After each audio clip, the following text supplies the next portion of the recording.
साल 1969 के उन किस्सों के बारे में जिसके बारे में आप शायद ही जानते होंगे। ये वही साल है जब दलाई लामा तिब्बत छोड़कर भारत शरण लेने आए थे, जब भारत को तीर्थ मानने वाले मार्टिन लूथर भारत यात्रा पर आए थे। इसी साल अमेरिकी राष्ट्रपति को नेहरू ने अपनी कार में बिठाकर राजपथ घुमाया था। ये वही साल है जब निर्मोही अखाड़ा ने राम जन्मभूमि में पूजा का हक मांगा था। इसी साल नेहरू इतनी बड़ी गलती कर बैठे थे कि इसका खामियाजा सेना को भुगतना पड़ा था।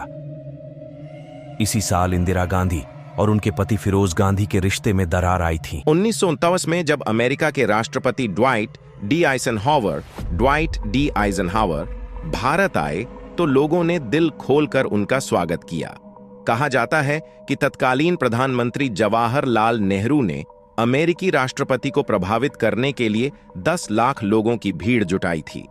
भारत भ्रमण के दौरान जवाहरलाल नेहरू आइजनहावर को ताजमहल भी ले गए थे। ताजमहल के पास एक गांव में नेहरू और अमेरिकी राष्ट्रपति ने खुली जीप में भी सैर की थी।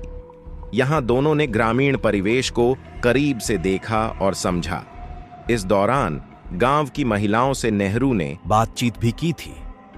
नेहरू को सामने देखकर गांव की महिलाओं ने घूंघट ओढ़ लिया, जिस पर उन्होंने कहा कि इसकी क्या जरूरत है, मैं तो आपके पिता समान हूं, आप बेहिचक बातचीत करिए। जिसके बाद महिलाओं ने पंडित नेहरू और अमेरिकी राष्ट्रपति से खूब बातें की।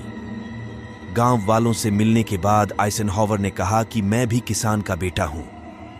आपके गांव में आप लोगों के द्वारा किए गए सेवा सत्कार को देखकर मुझे अपने गांव की याद आ गई।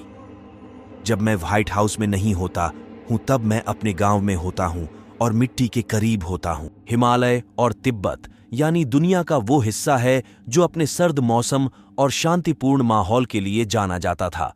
लेकिन साल 1949 में तिब्बत चीन के अत्याचार की आग में झुलस रहा था। चीनी सैनिक बौद्ध धर्मगुरुओं और बौद्ध धर्म मानने वाले लोगों पर हैवानियत की हद तक अत्याचार कर रहे थे। तिब्बतियों के धर्मगुरु दलाई लामा उस समय मात्र 15 वर्ष के थे। चीन की भारी भरकम सेना और हथियारों के सामने तिब्बत के 8000 सैनिक नाकाफी साबित हुए। 17 मार्च 1959 ये वो दिन था जब चीनी सेना दलाई लामा के परिवार के बेहद करीब पहुंच गई। चीन के गिरफ्त में आने से बचने के लिए 15 साल के दलाई लामा अपनी मां, एक बहन, 2 भाई और कुछ सैनिकों के साथ भेष बदलकर वहां से निकल गए। दलाई लामा की तलाश में चीनी सैनिकों ने पूरे तिब्बत को रौंद डाला, लेकिन दलाई लामा चीन की पकड़ में नहीं आए और गांव-गांव छिपते हुए वो हिंदुस्तान की ओर बढ़ने लगे। इधर पूरी दुनिया को यह लगने लगा कि चीन की फौज में दलाई लामा को मार डाला, लेकिन दलाई लामा चीनी सैनिकों की पकड़ में नहीं आए और सुरक्षित भारत पहुंचने में कामयाब रहे। भारत सरकार ने उन्हें शरण दी। चीन को बात पसंद नहीं आई। कहा जाता है कि 1962 के भारत चीन युद्ध की एक बड़ी वजह यह भी थी।